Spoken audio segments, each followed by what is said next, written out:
사람들에게는 흔히 일생을 사는 동안에 3번의 기회가 온다, 뭐 이런 말들이 있잖아요. 그죠? 3번의 기회가 온다 그랬죠. 사람들이 그래서 그 기회는 누구에게나 올 수 있는데, 이 기회가 온 것을 잘 파악하고 이 기회의 때에 기회를 미리 준비한 사람이 그 기회를 잘 잡아서 올바른 선택과 그에 따르는 노력을 열심히 기울여 집중할 때 풍성한 열매를 맺을 가능성이 매우 높다라는 것이죠. 기회라는 것은 바로 그런 것을 말하는 것 아니겠습니까? 그러나 이렇게 그 기회를 놓치지 않고 자기의 성공의 어떤 걸음으로 삼는 사람들이 있는 반면에 어떤 면에서는 좀 대다수의 사람들, 많은 사람들이 이 기회의 때인지조차도 잘 모르고, 왜냐하면 준비되어 있지 않기 때문에, 그리고 그 기회가 왔었을 때 그때 자신이 뚜렷이 이 기회 때 무엇을 해야 되는지를 모르기 때문에 갈팡질팡하다가 그 기회를 그냥 놓쳐버리는, 그래서 실패의 열매를 맺는 경우를 훨씬 많이 겪는다는 사실이 참 안타까운 일인 것입니다. 그죠? 어떤 것도 갈팡질팡하는 사람들한테는요, 최선을 다할 수 있는 힘을 집중하기가 어려워요. 그렇죠? 왜냐하면 이것도 했다가 저것도 했다가, 이렇게 했다가 저것도 했다가, 좀 이렇게 길게 어떤 우리의 노력도 가져가야 될 상황인데도 불구하고 갈팡질팡하는 사람들은 그렇게 하지 못하는 거죠. 이 갈팡질팡하는 사람들은 자신의 삶의 의미와 가치와 목적이 뭔지도 모르고요, 그것에 따라서 자기가 어떻게 노력해야 되는지 그것에 대한 준비도 없는 사람이에요. 많은 사람들은 그래서 이 기회의 때도 알지 못하고 이 기회가 왔어도 그것을 놓쳐버리고 마는 거죠. 그래서 기회는 더 이상 오지 않게 되는 그런 참 불행한 일을 겪는 경우가 많습니다. 믿는 생활도, 그 믿음 생활도 마찬가지예요. 신앙생활도 우리가 말씀을 읽어보면요, 하나님께서 우리에게 기회를 주실 때가 있고, 이 기회가 왔을 때에 그 기회에 대한 준비가 잘 되어 있는 사람들, 이런 사람들은 그 기회가 온 것을 알게 됩니다. 그리고 그 기회를 꽉 붙잡고 그 기회에 따라서 자신이 무엇을 해야 될 것인지를 알아서 그것에 집중하게 되죠. 그런 사람들은 신앙의 풍성한 열매를 거두게 됩니다. 교회를 다니는 많은 사람들이, 제가 목회를 해보니까 많은 사람들이요, 자기는 왜 하나님 앞에서 이렇게 신앙의 열매를 못 맺는가? 나는 왜 기적 같은 일도 잘 안 일어나고, 나는 왜 신앙이 이렇게 자라지도 못하고 늘 제자리고 이런가? 나는 왜 신앙의 실패를 오히려 더 많이 경험하는가? 이런 그 이야기를 합니다. 그걸 불평으로 막 쏟아내요.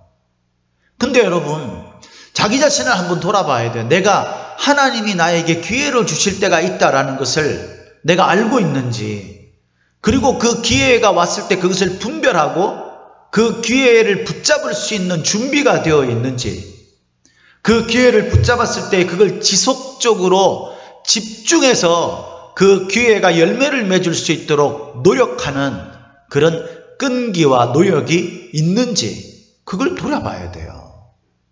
무작정 자기에게 신앙의 실패만 내세워가지고 하나님 왜 나한테 이렇게 해주지 않냐고 불평만 내세우고 자기의 지금 처지와 형편만 불평으로 쏟아내면 그 사람에게 무슨 변화가 일어나겠냐 이 말이에요.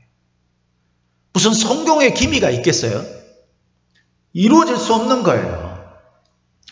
그래서 여러분, 우리가 너무나 잘 아는 야고보서 1장 6절 말씀에 보면 이런 말씀이 있잖아요. 오직 믿음으로 구하고 조금도 의심하지 말라. 의심하는 자는 마치 바람에 밀려 요동하는 바다 물결 같으니 그랬어요.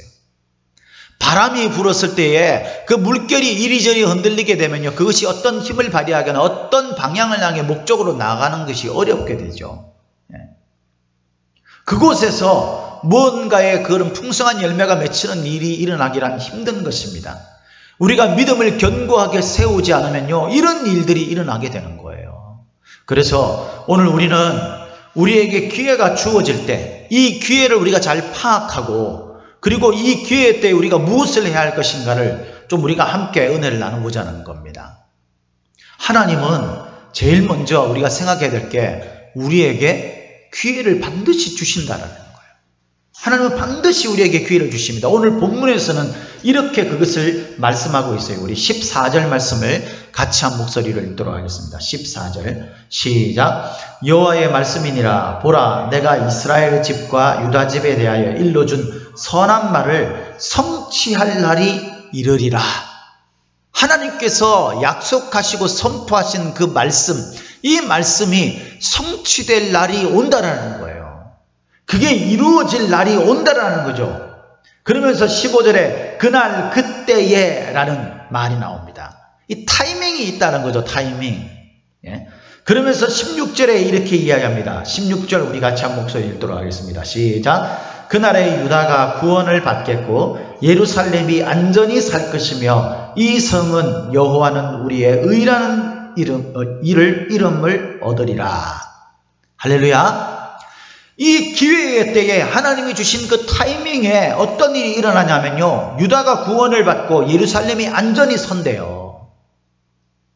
그러면서 그 예루살렘 성의 이름이 우리의 의다라고 그렇게 불려지게 될 것이다라는 거예요.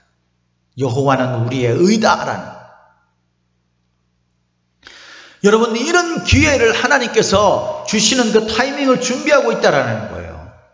우리가 지금 현재의 우리 상황을 보면, 우리가 신앙생활 하면서 이런 기회인가 돌아보면 지금이 보니까 오히려 그 기회라기보다는요, 위기죠, 위기. 그죠? 지금은 사실 우리에게 굉장히 어려운 시기입니다. 성도들의 신앙생활 하기도 힘들고 우리가 어떤 생업을 해나가는 데도 있어서 지금 굉장히 사회적으로나 또 개인적인 여건들이 굉장히 어려워요. 우리가 잘 나가다가도 갑자기 무슨 우리 집안에 어려운 그런 사건이 일어나게 되고 그러므로 인해서 곤경을 처하는 그런 경우도 있고요. 우리가 정말 우리 가정에 특별하게 무슨 일이 있지 않는데도 이렇게 사회적으로 뭐 코로나19나 이런 사태로 인하여서 전체적인 나라가 다 힘들고 세계가 다 어려운 그런 상황을 겪게 될 수도 있는 거예요. 우리가 원하든 원하지 않든 지금 우리에게는요, 위기가 닥쳐오고 그 위기 속에 살아가기가 정말 너무나 어렵고 힘든 상황 속에 있는 겁니다. 그러나 여러분, 우리가 너무나 잘 아는 말 있지 않습니까? 앞서 이야기한 그 기회라는 관점에서 보면 위기는 곧 기회다 이렇게 말하죠. 위기는 곧 기회다. 우리에게 닥쳐온 원치 않는 위기에 우리가 절망하고 실패의 길로 나갈 것인지, 아니면은 위기를 발판으로 삼아서 우리가 오히려 이 위기의 시기를 성장과 성공의 기회로 삼을 것인지는요, 다른 데 있는 게 아니에요. 여러분 자신에게 달려있는 것입니다. 내가 어떤 마음을 가지느냐에 달려있는 거예요. 위기는 곧 기회다라는 것이요, 그 단어의 뜻을 살펴보면요, 아주 재미있게 설명을 하고 있어요. 원래 위기라는 단어가 영어로 크리시스이죠. 크리시스. CRISIS라는 철자를 가지고 있는데, 근데 이 단어의 어원이 뭐냐면요, 그리스어로 크리시스예요. 그리스어로. 근데 이 그리스어로 크리시스는 앞에 철자법의 철자의 그 영어로 C를 K로 바꾼 나머지 철자는 같습니다. 그래서 KRISIS라고 되어 있어요. 이 그리스 어원이에요, 이게. 그런데 영어로 위기라는 이 크리시스가 어원으로 되어 있는 그리스, 크리시스, 이거의 뜻은요, 좀 다른 관점으로 되어 있어요. 이 단어의 뜻은 뭐냐면, judgment, 다시 말해서 판단한다, 또 뭐 선택한다, selection, 뭐 그런 뜻이에요. 그러니까 판단하고 선택하고 이런 뜻인 거죠. 이 단어가 그래서 어떤 일을 결정하다라는 의미를 가지고 있는 거예요. 선택하고 판단하고 선택해서 어떤 일을 결정하는 것, 그런 의미를 가지고 있는 단어가 바로 이 크리시스라는 단어의 뜻이에요, 원래. 그러니까 위기는 뭐냐면요, 선택과 결정의 시간인 거예요. 우리가 괴롭고 고통받는 시간이 아니라 그런 시간이기도 하지만 결정적으로는 뭐냐면 이 위기는 괴롭고 고통스러운 시간 속에서 우리가 무엇을 선택하고 결정할 것인가를 정하는 시간이라는 거예요. 오늘 본문의 이스라엘 백성들도 지금 위기를 맞고 있죠. 바벨론이라는 강력한 그 국가가 이스라엘을 침공해가지고 우리가 그 34장에 보면은 라기스라는 성과 아세가라는 성, 그리고 예루살렘 성, 이 세 성읍만 남겨두고요, 다 침략을 당했어요. 다 망한 거죠. 그리고 이 세 성만 남아있고, 지금 수도인 예루살렘 성도 이 강력한 국가인 그 바벨론이 이 에워싸고 지금 이제 막 침략하기 직전인 그런 풍전등화 같은 상황 속에 있는 겁니다. 절체절명에. 이런 상황 속에 이 위기, 이런 상황의 어떤 위기에 있는 거예요. 이때 뭐가 있냐면요, 하나님께서 다시 이 모든 것들을 원상회복시킬 수 있는, 이 악한 자들을 물리치고 이스라엘이 다시 다윗의 시대와 같은 번성기를 향해 달려갈 수 있는 그런 하나님이 기회를 주시는 겁니다. 그게 뭐냐면, 우리가 이제 오늘 큐티 말씀이 이 34장의 배경이에요. 34장은요, 예레미야를 통해서 시드기야에게 하나님께서 이렇게 말합니다. 네가 이스라엘에 있는 모든 노예들을 풀어줘라. 노예들을 해방시키고 하나님의 사랑을 네가 실천하면서 이스라엘 민족들이 서로 차등이 없이 하나님의 사랑 안에 거하게 되면, 그래서 이 내 말을 따르는 이스라엘의 그 법칙들을 지키게 되면 내가 이 모든 고난과 위기로부터 너희들을 다시 살려주마 라고 그렇게 말씀하는 거예요. 그래서 이때 시드기야가요, 그 말을 들어요. 들어가지고 우리 그 역사를 살펴보면 시드기야가 노예 해방을 선포합니다. 그래서 노예들을 풀어줘요. 근데 역사를 우리가 보면 있잖아요, 이때에 이집트가 쳐들어와요. 이집트가 이렇게 그 바벨론을 막기 위해서 그 이스라엘 쪽으로 공격해 옵니다.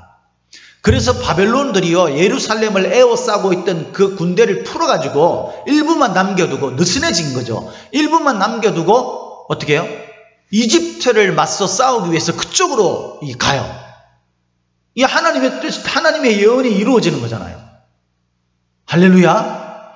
그런데 여러분, 너무나 안타깝게도 하나님께서 이렇게 말씀하시고 기회를 주셨음에도 불구하고 시드기야가 이렇게 노예를 해방시켰다가 바벨론이 이집트를 맞서 싸우러 나가는 그 사이, 그리고 그 포위가 느슨해지면서 좀 이제 숨통이 트인 거죠. 이때 뭐 하냐면 다시 노예들을 잡아들여요. 하나님의 뜻을 거역하는 거죠. 다시 노예들을 잡아들여요.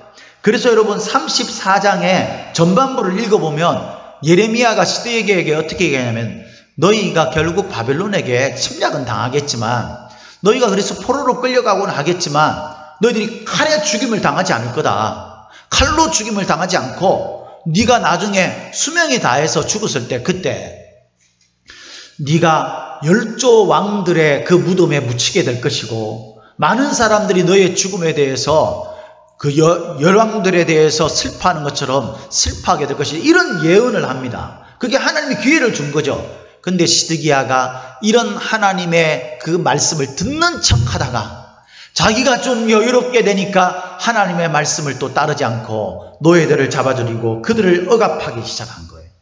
그래서 결국 시드기야가 어떻게 돼요? 두 눈이 뽑히고 바벨론의 포로로 끌려갔다가 본국으로 돌아오지 못해요. 거기에서 계속 갇혀 살다가 죽어요. 여러분, 하나님이 기회를 주셨을 때 우리가 결정하고 판단을 하는 이것이 얼마나 중요한 일인지 그것을 알아야 돼요. 하나님은요, 이런 절체절명의 위기를 이스라엘의 죄악 때문에 하나님께서 허락하셨지만 하나님의 본심을 우리가 지금까지 함께 나눠서 알지 않습니까? 하나님의 본심은 뭐예요? 하나님은요, 이스라엘을 사랑하시고 불쌍히 여기세요. 우리 31장 20절을 한번 보겠습니다. 예레미야 31장 20절.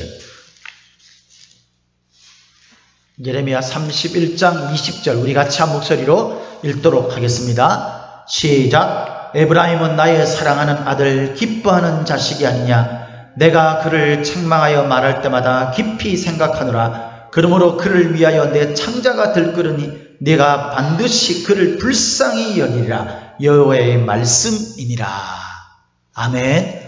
하나님은 이스라엘을 어떻게 생각하시냐면 사랑하시고 불쌍히 여기시는 것이 하나님의 본심이에요. 하나님은 저와 여러분들을 어떻게 여기시냐면 사랑하시고 불쌍히 여기시는 것이 하나님의 본심이에요. 그래서 하나님이 이스라엘에게 바벨론을 통하여서 징계를 주시는 이유는요, 다른 게 아니에요. 우리가 3절에서 33장 3절에서 9절 말씀까지 나오는 것처럼요, 뭐냐면 이스라엘이 회개하고 돌아오게 하는 거예요. 돌이키게 하는 거예요. 좀 잘못을 좀 깨닫고 이러면 안 되겠구나 이렇게 하는 거예요. 근데 저와 여러분들이 어떤가요, 여러분?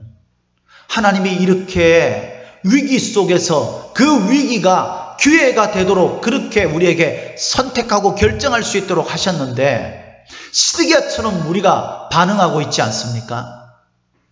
저와 여러분들이 하나님이 주신 그 은혜의 기회를 우리가 좀 느슨해지고 우리가 좀 편안해지면, 아니면 그 반대로 우리를 억압하고 우리를 옥죄게 하는 위기가 오면 우리가 세상 사람들과 똑같은 반응을 보입니까? 하나님의 말씀을 따르기는커녕 오히려 하나님을 대적하고 하나님을 원망하고 하나님을 불평하는 그런 기회로 우리가 선택하고 삼지 않습니까, 여러분? 하나님은 회개하고 돌아오는 것을 우리에게 요구하시면서 우리에게 그런 기회를 주셨는데 우리는 정반대의 길을 선택하고 있지 않습니까?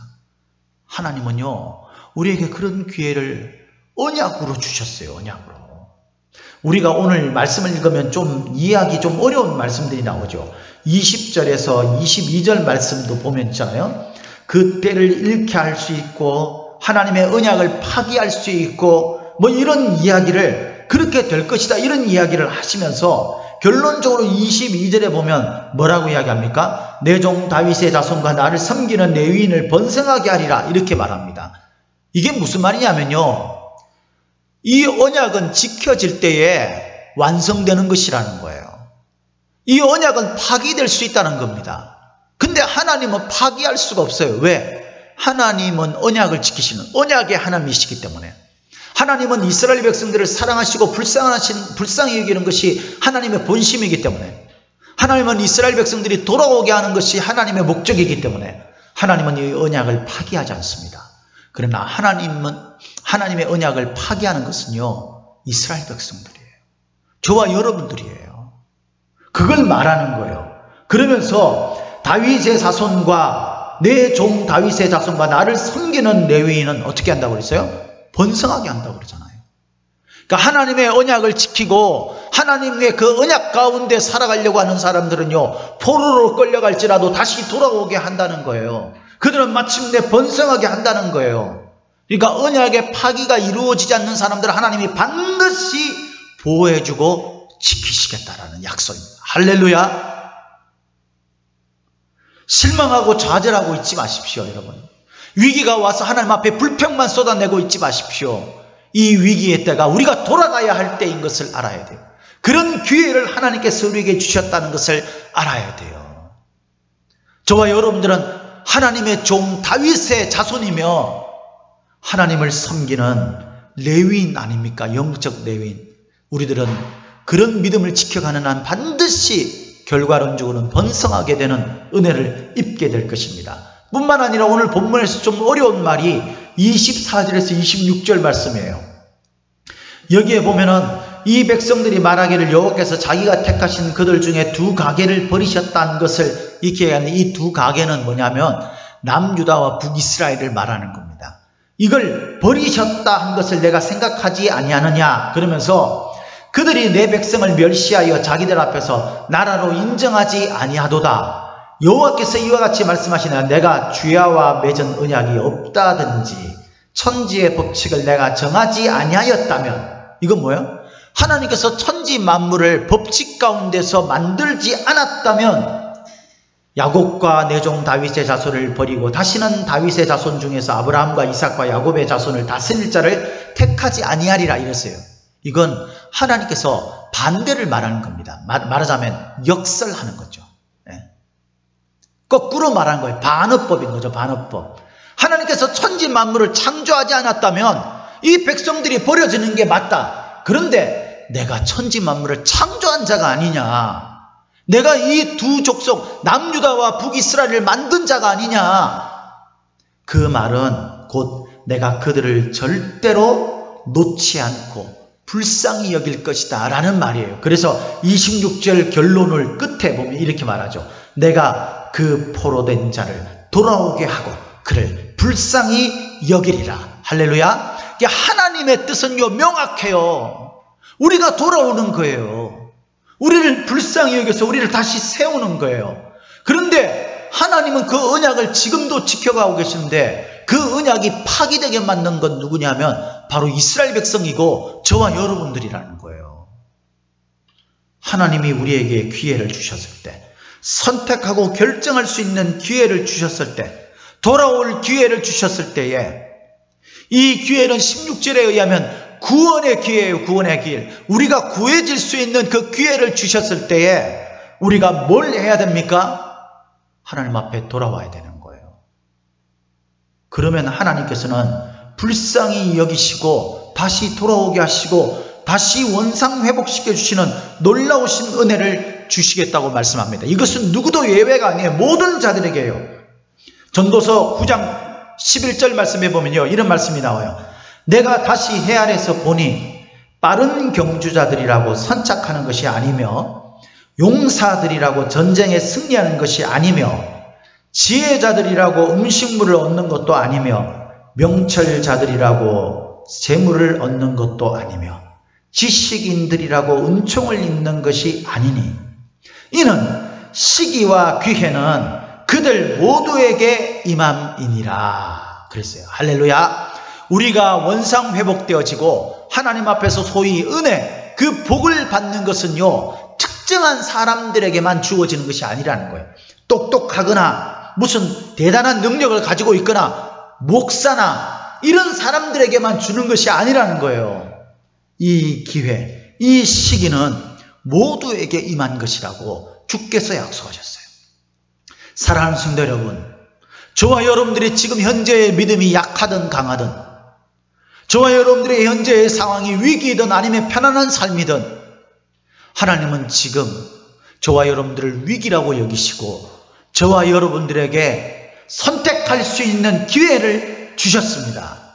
모두에게, 누구도 예외 없이. 이 기회는 바로 구원받을 기회인 것을 믿으시기를 예수님의 이름으로 축복합니다.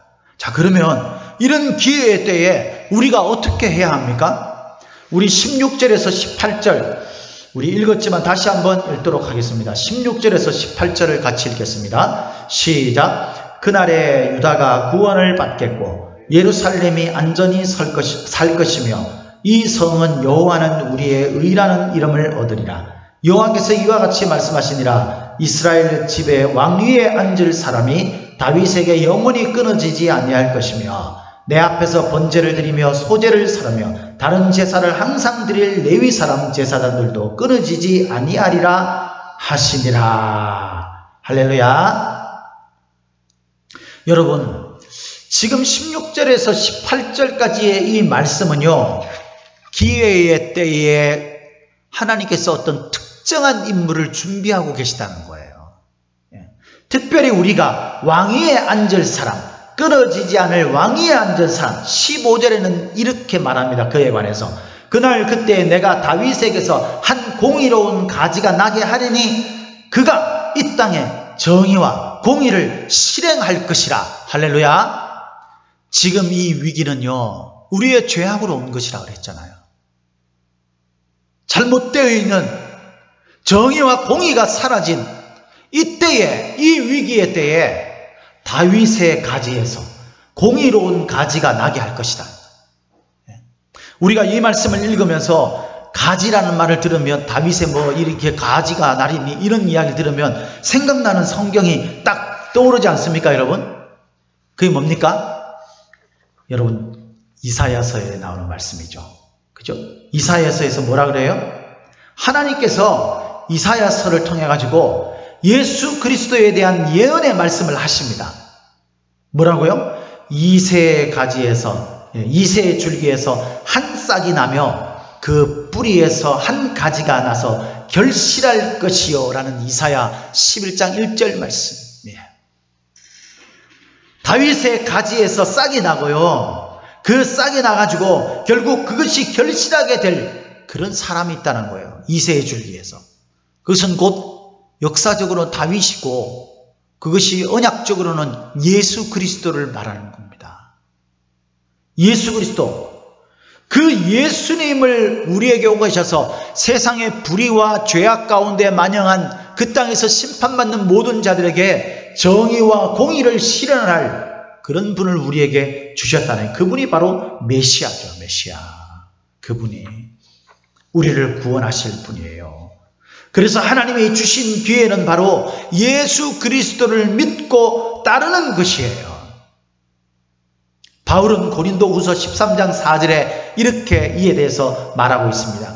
그리스도께서 약하심으로 십자가에 못 박히셨으나 하나님의 능력으로 살아계시니 우리도 그 안에서 약하나 너희에게 대하여 하나님의 능력으로 그와 함께 살리라. 할렐루야.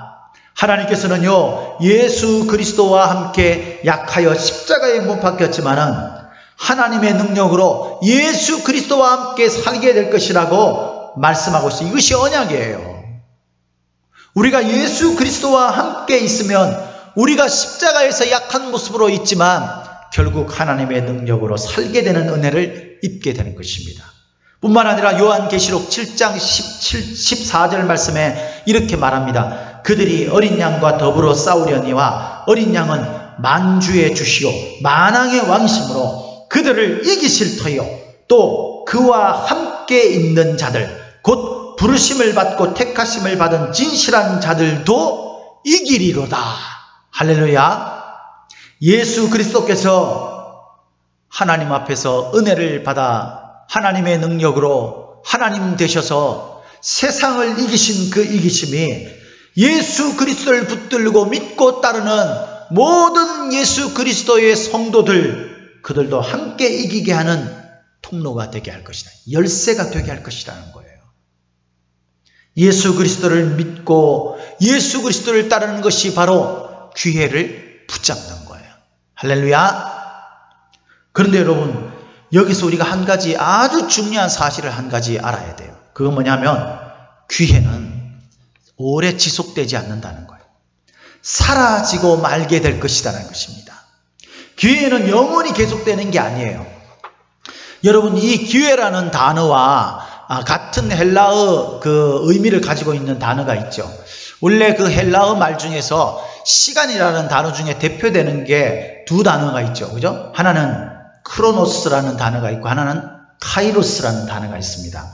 크로노스라는 것은 뭐냐면 흘러가는 시간이에요. 그냥 우리가 일반적으로 몇 시 몇 분 뭐 이렇게 시간이 뭐 몇 시가 되었네 이렇게 우리가 보는 이 흘러가는 시간을 말하는 거예요. 이게 크로노스예요. 근데 카이로스는 그게 아니죠. 카이로스는 특정한 의미가 있는 때를 말하는 겁니다. 때, 그런 거죠. 성경에 그래서 그때 이럴 때 말하는 그런 단어, 대표되는 게 카이로스라는 단어예요. 그런데 여러분, 이 카이로스라는 이 용어와 관련 있는 그런 재밌는 이야기가 있어요. 그게 뭐냐면요, 이탈리아 북부 토리노 박물관에 가면은 이 조각상이 하나 있어요. 조각상이 하나 있는데 그게 뭐냐면요, 제우스 신의 막내 아들이 카이로스라는 신입니다. 근데 이 카이로스라는 신이 시간의 신이에요. 시간의 신. 그죠? 이 시간의 신인데 이 형상이 거기에 조각되어 있는 거예요. 근데 그 형상이 아주 재밌어요. 이 카이로스 신의 형상이 어떻게 되어 있냐면요, 앞머리가 무성합니다. 앞머리가. 그리고 뒷머리가 대머리예요. 그리고 발에는 날개가 달렸어요. 손에 이제 뭐 칼도 있고 그 다음에 또 그 저울인가 그렇게 있어요. 이런 형상이에요. 근데 여러분, 이것이 무슨 뜻이냐면, 왜 그렇게 우스꽝스러운 모습을 하고 있냐면요, 이 기회라는 것은 왔을 때 잘 못 알아보는 거예요. 이 앞머리가 무성해서 그 얼굴을 볼 수가 없는 거예요. 그래서 정말 주의 깊게 그것에 대해서 잘 알고 있지 않으면 찾기가 쉽지 않은 겁니다. 그리고 기회가 왔을 때에 그것을 잘 붙들 수 있게 되어 있다는 거죠. 앞머리가 무성하면 머리카락을 확 움켜잡을 수 있도록 그렇게 앞머리가 무성한 거예요. 잘 못 알아보게. 그리고 그걸 알아봤을 때는 쉽게 꽉 붙들 수 있도록 그렇게 앞머리가 무성해요. 근데 뒷머리가 대머리예요. 이건 뭡니까? 지나가면 잡을 수 없다는 거예요.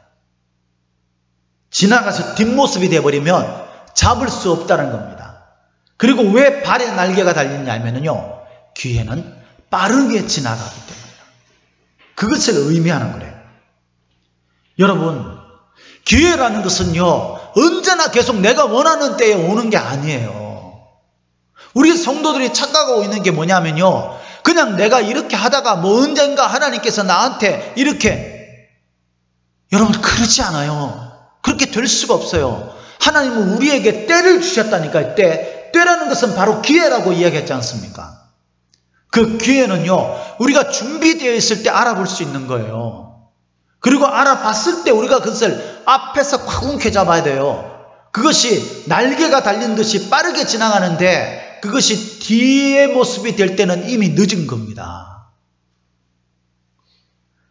하나님이 저와 여러분들에게 기회를 주실 때 우리가 그 기회를 준비하여서 잘 붙들지 않으면 시드기야와 같은 멸망의 결과를 얻을 수밖에 없어요.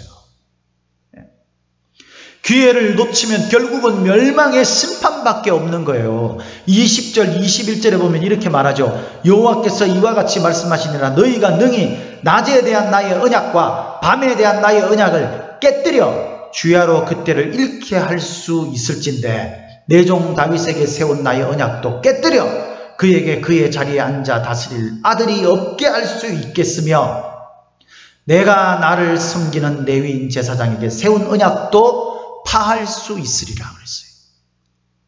이 모든 하나님의 복의 언약들을 우리가 깨뜨려 버릴 수 있어요. 지금 깨진 상태에 있지 않습니까, 여러분? 하나님이 기회를 주셨을 때 그 기회를 붙잡아야 돼요. 그 기회가 언제입니까? 지금의 위기 때입니다. 지금이에요, 지금. 히브리서 12장 17절 말씀에 이렇게 말합니다. 너희가 아는 바와 같이 하나님의 은혜를 거역하는 자가, 하나님의 은혜를 거역하는 자가요, 그 후에 축복을 이어받으려고 눈물을 흘리며 구하되 버림바가 되어 회개할 기회를 얻지 못하였다 그랬어요. 하나님을 거역하는 자, 하나님의 은혜를 여러분들이 자꾸 막고 자꾸 거역하고 이렇게 하는 자가 축복을 이어서 한번 받아보려고 그렇게 할 때에 눈물을 흘리며 구하여도 늦었다는 거예요. 요한계시록 2장 21절에는 이렇게 그것에 대해서 좀 더 이야기를 하고 있어요. 또 내가 그에게 회개할 기회를 주었으되, 하나님이 회개할 기회를 줬대요. 그런데 그의 반응이 어땠습니까? 자기의 음행을 회개하고자 하지 아니하는도다 그랬어요. 회개하지 않는다는 거죠. 기회는 많지 않아요, 여러분. 우리가 처음 서두여행처럼 일생을 사는 동안에 3번의 기회가 온다는 세상 사람들의 말이 있지만 하나님은 어쩌면 저희와 여러분들을 사랑하셔서 조금 더 많은 기회를 줄 수 있을지 모르겠어요. 그러나 하나님이 주신 그 기회, 그것은 가장 중요한 구원의 기회입니다. 믿음의 기회예요. 예수 그리스도를 붙드는 기회예요. 그 기회는요, 3번은 아닐 수 있을지 모르지만 결코 많지 않아요.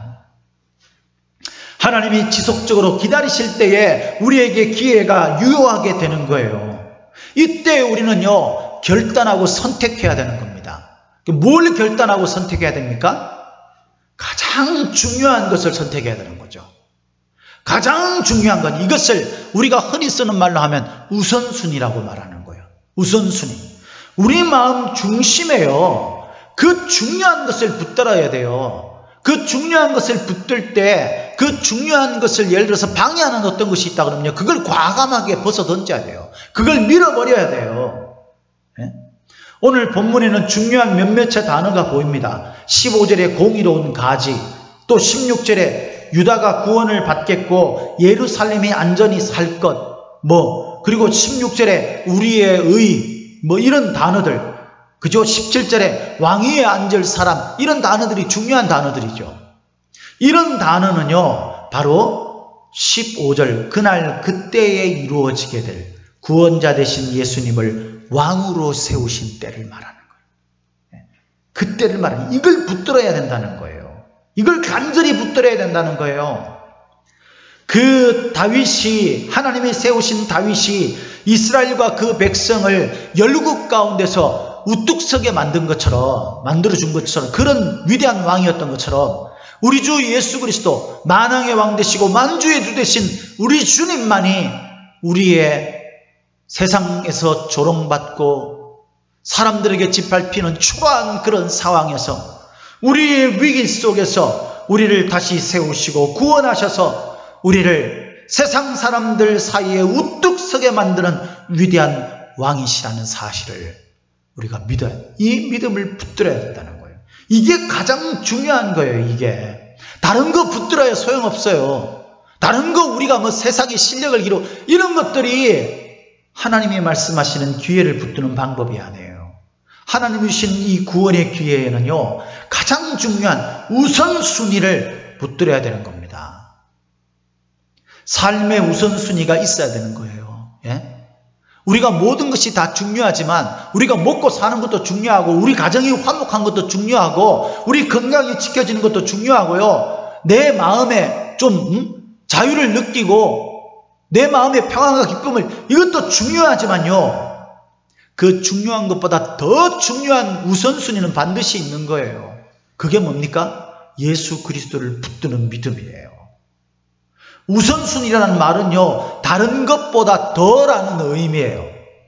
다른 것, 어떤 것보다 더라는 의미죠. 그래서 시편 119편 127절 말씀에 보면, 그러므로 내가 주의 계명들을 곧 순금보다 더 사랑하나이다. 그렇게 시편 기자가 고백하지 않습니까? 순금, 금, 얼마나 좋은 것들입니까? 얼마나 중요한 것입니까? 이게 나쁘다는 게 아니에요. 중요한 거예요. 좋은 거예요. 그런데 하나님의 계명을 붙드는 것이 훨씬 더, 그것을 사랑하는 것이 훨씬 더 우선순위라는 거예요. 그래서 성도들은요, 이 우선순위, 하나님 예수 그리스도, 하나님이신 예수 그리스도를 붙드는 것, 다시 말해서 그의 계명을 붙드는 것, 그의 말씀을 붙드는 것이 우리 성도들의 삶에 기회가 왔을 때 해야 할 일입니다. 위기 속에서 이것을 찾아야 되는 거예요. 이 위기를 헤쳐나가기 위한 인간적인 방법을 찾는 것이 아니라 이 어려운 위기 때에 뭘 붙들어야 돼요? 하나님의 말씀을 붙들고 하나님의 계명을 지키는 우리의 믿음을 붙들어야 되는 거예요. 바울은 로마서 1장 25절에서 이렇게 말합니다. 이는 그들이 하나님의 진리를 거짓 것으로 바꾸어 피조물을 조물주보다 더 경배하고 섬김이라. 이래서 되겠습니까, 여러분? 피조물을 조물주보다, 다시 말해서 세상의 것들을, 만들어진 것들을 하나님보다도, 그것을 창조하신 하나님보다도 더 마음에 두고 있으면 안 되는 거예요. 디모데후서 3장 4절에서는 이렇게 또 말해요. 배신하며 조급하며 자만하며 쾌락을 사랑하기를 하나님 사랑하는 것보다 더하며. 성도들은 마땅히 어떻게 해야 됩니까? 히브리서 11장 25절에 이 답을 말해주고 있습니다. 도리어 하나님의 백성과 함께 고난받기를, 비록 이 길이 고난의 길이라 할지라도, 이 위기의 상황에서 우리의 고난이 멈춰지지 않는다 할지라도 우리가 뭘 선택해야 되냐면, 이 위기에 우리가 하나님의 백성과 함께 고난받기를 잠시 죄악의 낙을 누리는 것보다 더 좋아해야 된다라고 말하고 있는 겁니다. 더 우선순위가 되어야 된다는 거예요. 그래서 바울은요, 세상의 어떤 것보다도 하나님을 섬기는 것이 더 사랑스러워서 내가 세상 사람들이 부러워하고 좋아하는 그 모든 것들을 뭐로 여겼다고 그랬어요? 배설물로 여겼다고 그랬잖아요. 우리가 이렇게 하나님을 따르고 하나님을 믿는 것이 우리 삶의 우선순위가 되면 하나님도 저와 여러분들을 하나님의 우선순위로 삼으세요. 누가복음 12장 7절 말씀에 예수님은 이렇게 말합니다. 너희에게는 심지어 머리털까지도 다 세신 바 되었나니 두려워하지 말라. 너희는 많은 참새보다 더 귀하니라. 할렐루야. 세상 천지 만물을 하나님께서 다 만드셨어요. 하나님은 그 모든 것들을 보시기에 좋았다라고 말씀하실 만큼 애정을 가지고 계십니다.